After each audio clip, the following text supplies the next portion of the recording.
We're going to go live in 3, 2. Today's episode of the GoldCast is sponsored by... What the hell is this one sponsored by, Ray?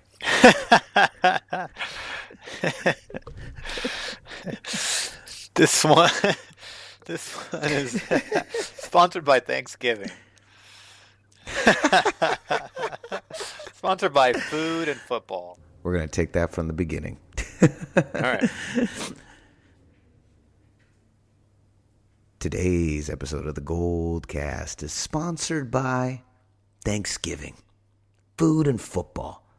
Nothing says Thanksgiving more than watching some good old NFL during the day. I love watching football with a stuffed stomach full of Thanksgiving food. How about you, Ray?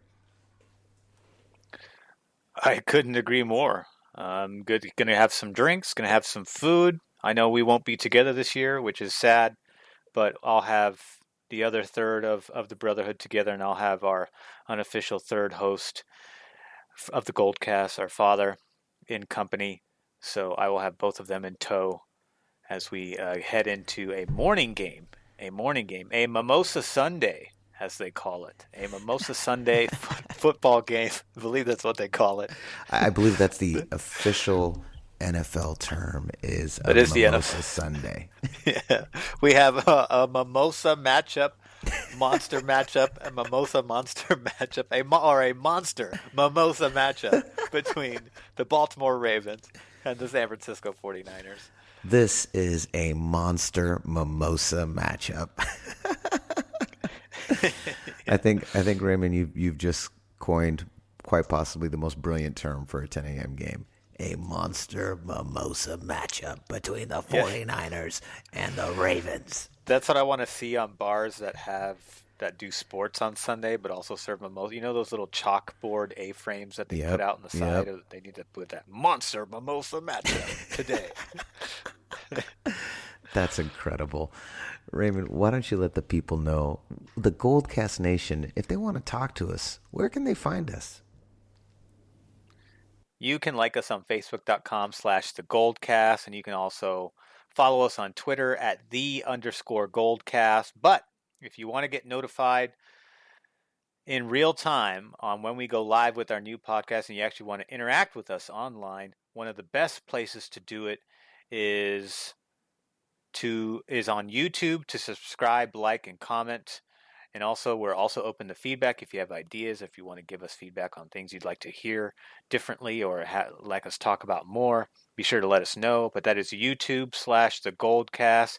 And you can also subscribe to us on Apple Podcasts, Stitcher as well. Wherever you find or listen to podcasts, you can find us there for the most part. But be sure to like, subscribe, and comment, because we love to hear from you. And we do go over comments. So we always have a prediction contest week in and week out. And we're actually going to be making that kind of reading through some of the content to see, who came in close on the predictions, win or loss. And, give you guys shout outs. That's part of the participation exchange. We're also going to be having some fans on the show in the coming weeks, so look out for that. But definitely, we love to hear from you, and we certainly like giving you shout outs on the show. It's a really fun part of the show for us. We like to do it because we love to see all the participation, and we like to kind of show our love back to you guys by letting you know that we're listening and we're reading, and by reading you guys live here on the show. So be sure to like, subscribe, and comment. Yeah, I really do like that section that we did last week, and we will continue to do that, as Raymond has just mentioned, saying your predictions on air after the game, because it's kind of fun to look back and see how close people were. Or how off. Yeah. Yeah.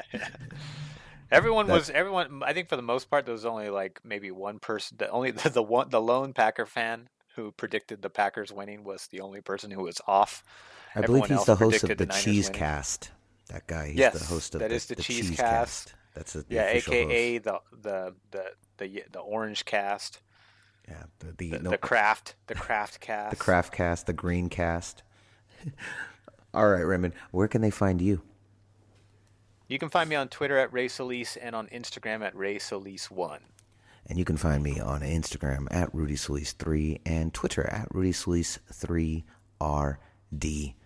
All right, here we go. The biggest matchup of the week, of the year, once again involves the 49ers. It seems like every week we play, Raymond, it's considered to be the biggest game against the biggest team out there. Literally, so many of our matchups in the second half of the season every week have been called by not only the fans, but by the pundits and the analysts and the former athletes as the biggest game of the week. And generally, it's to decide some type of NFL supremacy. So we're going to dive right in. But first, your professor of fanalism, he's here. The greatest fanalist in the game is in the building. Class is in session. Let's go. San Francisco, are you ready? This is the GoldCast.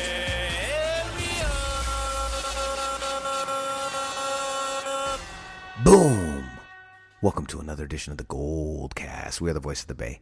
I'm your host, Rudy Solis III, and with me is my brother, my co-host, Raymond Solis the first, baby. Boom! All right, Raymond. A funny thing happened along the way this season. A couple funny things, Ray. The first one that happened was the 49ers went 10-1 to become the best team in the NFC. Another funny thing happened along the way, Ray. The Baltimore Ravens went 9-2 to become the best team in the AFC, even though the New England Patriots have technically a better record with also only one loss on the season. Unequivocally, unquestioningly, the Baltimore Ravens are the best team in the AFC. And now these two juggernauts will face each other in what some people are calling a Super Bowl preview. Now, that's interesting because this is a team we faced in the Super Bowl in 2012. And I believe these two teams might have the best chance possibly of going back, but that's way, way too ahead for us right now. But still, this is a game with so many implications. We have the Seattle Seahawks nipping at our heels. If we lose this game, the Seahawks, and if the Seahawks win, they will overtake the NFC West.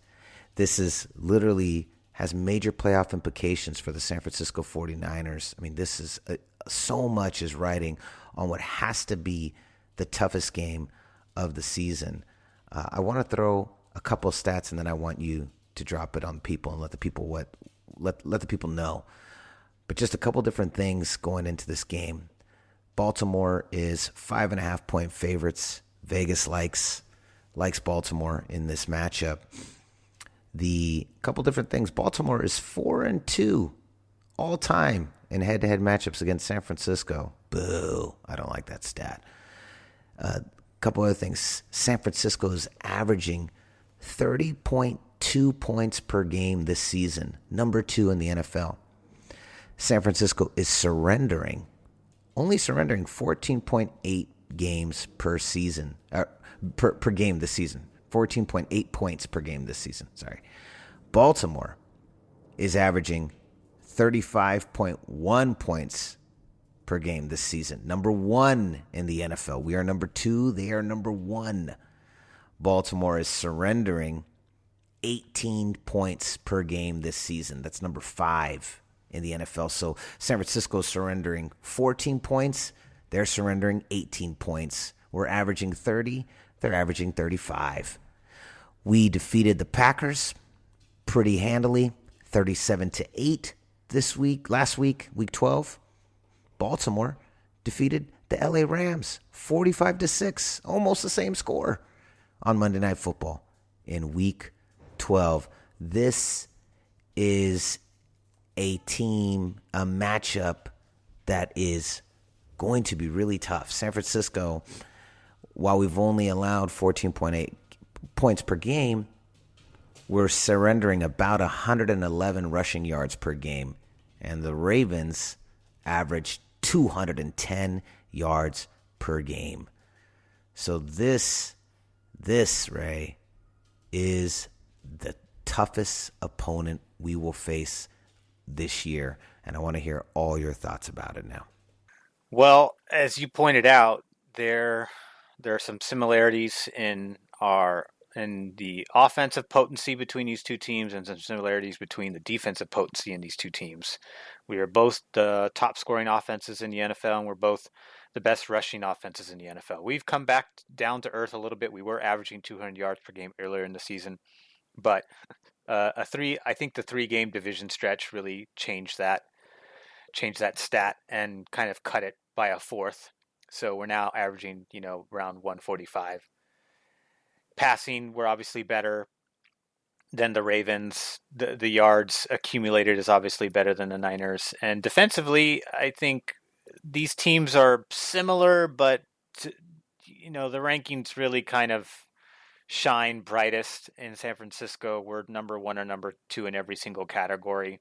I think the only top 3 category that the Ravens own is the rushing defense, of course, which is well under 90 yards per game, which is really good overall. I know they haven't done that. I know we're 19th. We were 20th, but we did drop back down to 19th after having a pretty stout game against Green Bay, with the exception of some garbage time yards accumulated in the fourth quarter when the backups came in and Jamal Williams was just kind of gashing our second and third units on defense, which really, to me, is, that's the definition of irrelevant. So there is some susceptibility there, but the first thing we're obviously going to jump into that I like to talk about in addition to that is the injury and practice reports, because that lets us know, who's probably going to play and who's maybe still up for debate. We know on the Ravens side, they lost their center, Matt Skura. He's on IR.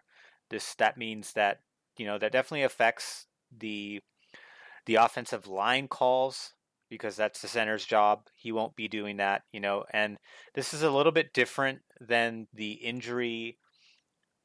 Green Bay injury to their starting left tackle, because that happened live during the game. So the backup had to come in cold. Cold in terms of, the whole week of preparation was tailored around the starting left tackle, not the backup. And of course, the injury happened, and he had to come in, and our pass rush just kind of ate them all up. In fact, Nick Bosa volunteered himself to play on that side once he saw that there was an exploitation on the left tackle side of protection. Conversely, for this Baltimore Ravens game, Matt Skura got injured shortly after during the game against the Rams.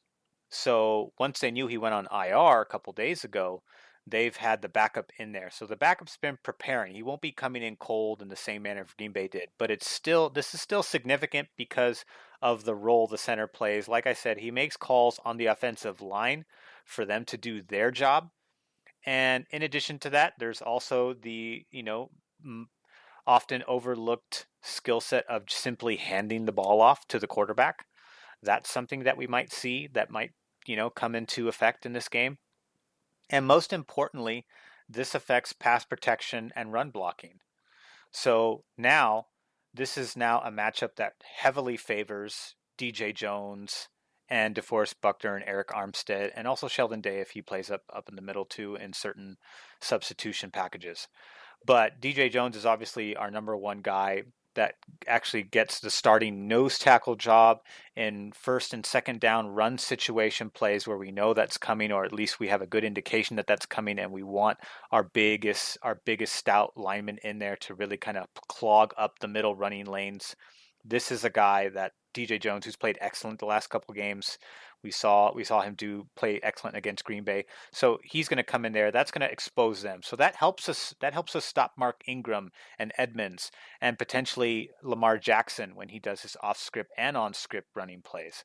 But this also helps our twin towers, Eric Armstead and DeForest Buckner. This helps them potentially get some penetration up through the middle to clog up those running lanes against Mark Ingram and company and Lamar Jackson. And then the other guys who are questionable was Michael Pierce, defensive tackle. He's not really a relevant player in this defense, so that's not a big deal. Ben Powers, the guard, he was limited, and he's dealing with some kind of thumb injury. That's something to watch for. If he goes down, then you got 2 starting linemen out of the equation. That's huge for them. Kenneth Dixon is a running back. Again, he's part of the running back committee that they run, although Mark Ingram gets the lion's share of all of those touches. So nothing big on that side. On the Niners side, we have the same people that we've been seeing all week pretty much. Joe Staley, no practice. He's probably going to miss this game. No problem, because Brunskill and School have been playing great, although School really struggled last week against the Smith brothers, and Brunskill quickly came in his stead, and he played much better and was able to really kind of solidify pass protection and run blocking on that side, on the left side. You know what I was going to do, Ray? Sorry to interrupt, but That's I forgot. I was going to give School my cold shower last week. Yeah, so you had such a convincing argument about about Aaron Rodgers. I went with you on that, but he was actually my first choice for my cold shower. And that's not a bad one, considering that he got pulled in the first quarter.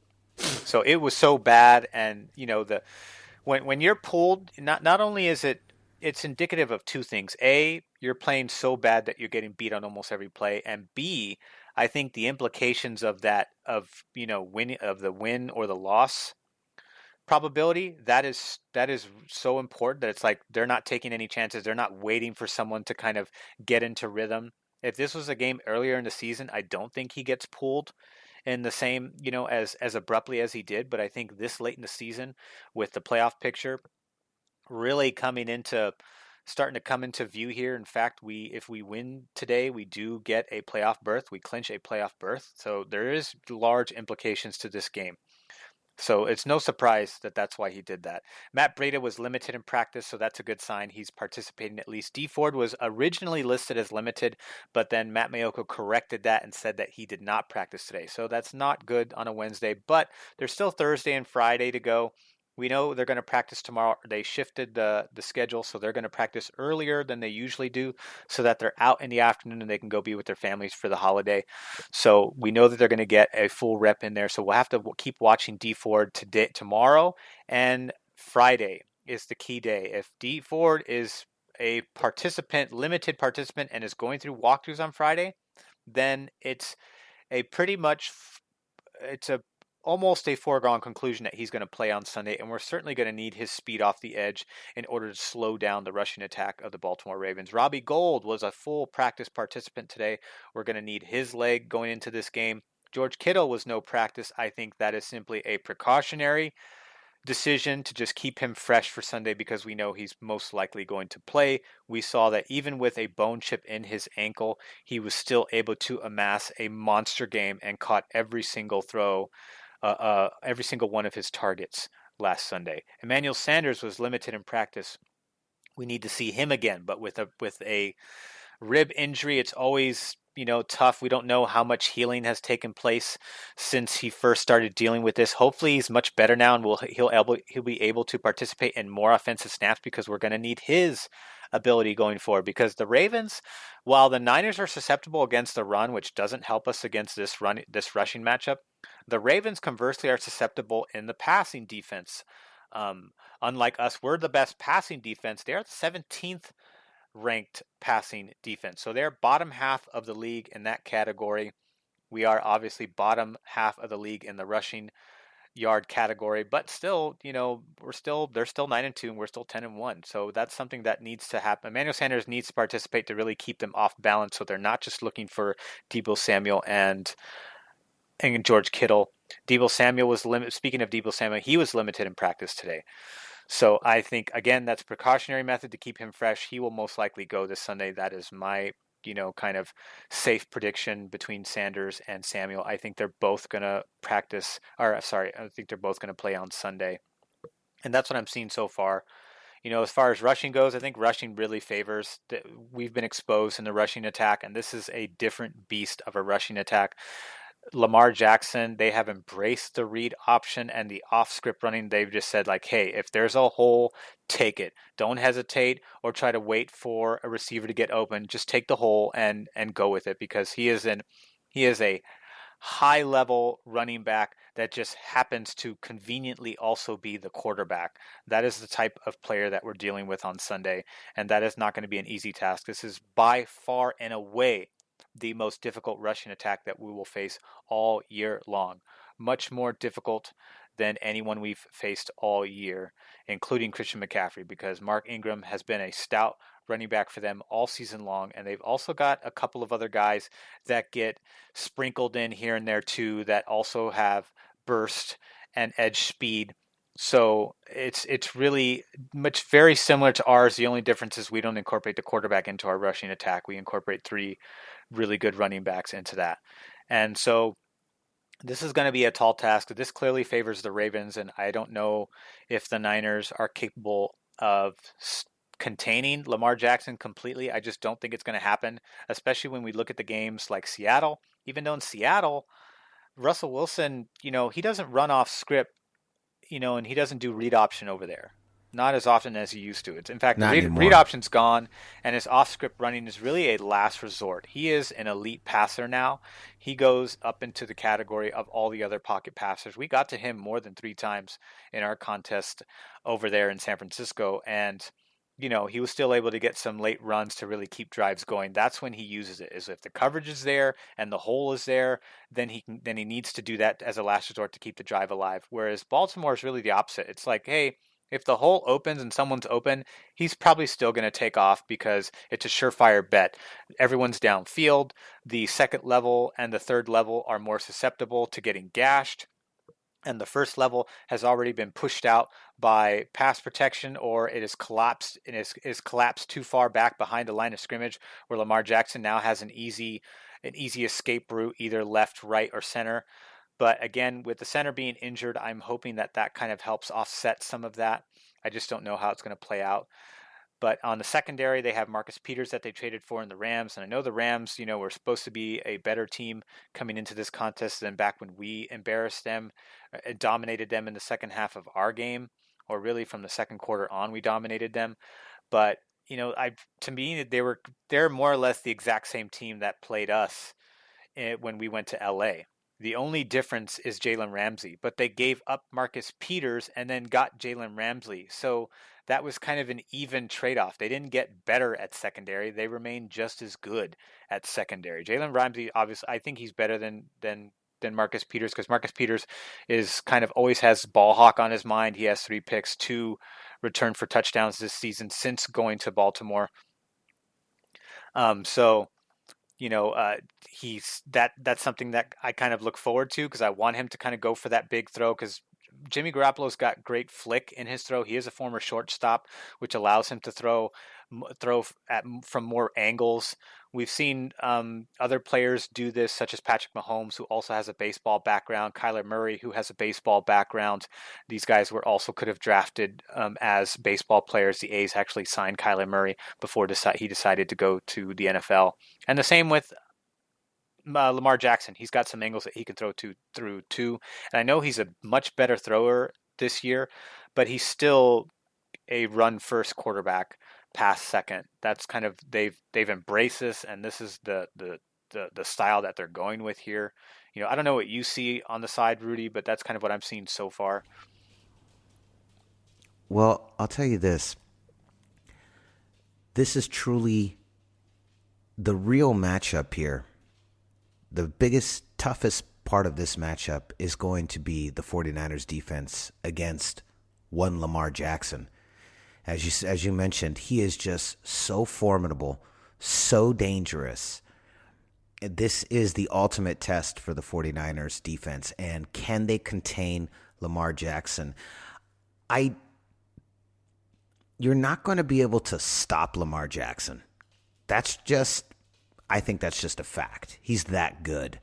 But this defense for the 49ers, they're also that good. I think they can slow him down. I think they can contain him. I think really what the 49ers really want to do here is we want to do a similar playbook to what we did against the New Orleans Saints in the 2011 playoff run. The catch three. You dug back deep for that strategy. I did. And what was the strategy that we did against Drew Brees and the Saints. We had long drives that kept their team on the bench because we knew that Drew Brees can't score a touchdown from the bench. Long, dirty, slow drives to keep them on the bench and to keep the 49ers scoring. What I think you want to avoid is trying to get into a shootout with the Ravens. Because if you get into a shootout with the Ravens, that's their game. That's what they love. That's where they want to go. They want this to be fast. They want this to be crazy. They want this to be unpredictable. And they want to just hit you over and over and over and over again. But if you slow the game down, if you're taking 5-6 minute drives to get into scoring position for the 49ers, if you're eating up the clock, if you're eating up that first, second, and third quarter, if you're just taking just time and you got Lamar Jackson just sitting on the bench with his hands in his pocket, that's the way you beat the Baltimore Ravens. You don't beat them, you beat them by punching them in the mouth, but you beat them by keeping Lamar on the sideline. You take long, slow drives to get this point. That's what the 49ers did in 2012 against the New Orleans Saints because we weren't sure if we could fully withstand the offensive firepower of Drew Brees. So we just kept him on the bench. And I think if the 49ers really want to win this game, now Kyle Shanahan is a 1 billion times greater strategist than I am when it comes to football. But I'm thinking here, my guess, Roostradamus III is looking into his crystal football, and he's thinking what they're going to do is they're going to try to go for long, slow drives, and they're going to keep Lamar cold because Lamar cannot score from the bench. But that's what I'm thinking. That's what I'm seeing. That's what I'm thinking. I think the 49ers are going to pull a 2011 New Orleans Saints playbook here, and they're going to try and go for these long drives and keeping Lamar on the bench. What do you think about that? I think that's definitely part of the strategy is to keep them on the sideline with long West Coast-esque style drives, short passing game, run a heavy dose of the running attack. That's why we need Matt Breida to really be in the part of this game. Him and Tevin Coleman and Raheem Mostert really need to give a heavy dose of those three to this rushing defense. Even though the rushing defense is very good, I still think, if as long as we get the right with Kittle in there, Kittle and Juszczyk, their blocking capabilities along with the offensive line, it's really hard to stop. Without Kittle in there, the rushing attack is really more vulnerable in terms of its effectiveness. So I think that's definitely a key element there. And then the other key element too is the wide nine. I think you need to shrink it, shorten up the wide nine, kind of bring, in other words, not have it be as wide as the wide nine needs to be, because we do need to narrow those running lanes when they do have possession and they are going to try to run off script the way they do, or simply, because we need to contain him. He's just so elusive, and he's really good with the read option and masking the handoff between him and one of the running backs and then deciding to take it himself or perhaps pass.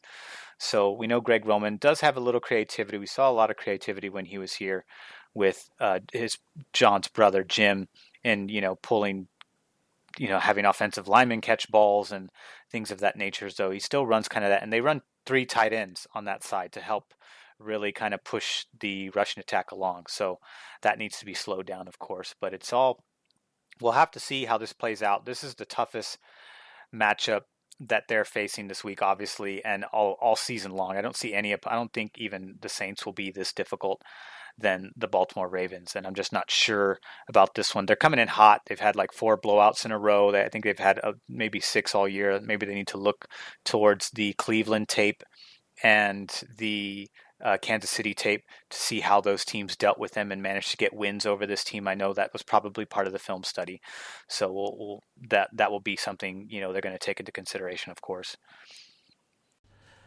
So Raymond, what is your final prediction? I have a final prediction with a twist, so I want to know what your final prediction is. This one's tough. I don't think they put up 40 points, and I don't think we put up 37 points. I think this one gets close. This is a close contest. This will be similar to the Arizona games that we saw earlier in the season. So I think my final prediction is going to be 29-27 in favor of San Francisco, and I think we're going to get to Lamar Jackson at least 3 times. Ooh. So here's my twist on this. I hate to do it. I am going to go in favor of the Ravens 26-24. I almost did that too, but I was like, I got to be a homer. But here's the twist. This isn't going to affect the standings at all because the Seattle Seahawks are going to lose to the Minnesota Vikings this week. Thus, okay. We are going to maintain control over the NFC West and still be in the driver's seat of the NFC overall. So while I do believe that the 49ers will probably lose 26-24, I believe that the Seattle Seahawks will lose to the Minnesota Vikings 1,000-0. And the in a historic game, literally, the Seattle will put up a 13th, 14th, and 15th man, and it won't be enough. And the Minnesota Vikings will defeat the Seattle Seahawks, and we will maintain control of the driver's seat in the NFC and the NFC West. I also believe that whatever happens in this game, if for some reason, if by so many things have to go right for the rest of the season, but if we do see this team again in the big dance, this game will have taught us what to do to win. And so there's the silver lining. And those are my twists on the game. 26-24 Ravens. Raymond says 29-27 49ers. What say you, GoldCast Nation? I like that our boy Johnny Dell's gone on there, dropping the prediction. Yeah, I do like that. I love that. That was great. So be sure to leave your predictions in the comments section. We know it's Thanksgiving. Hop on there on Friday during Black Friday and put your predictions. Let us know who is going to win the game and by how many points. And then, as we did last week, any other obscure predictions that you think are going to happen. I think he's going to get sacked 3 times. I love predicting sacks. And hell, because it's the holiday, I'll even throw a pick 6 Richard Sherman in there. Oh, I like it. I like it a lot. And as you saw my twists. My twist on the game was that the 49ers will lose the game 26-24, but the Seahawks will lose to the Vikings.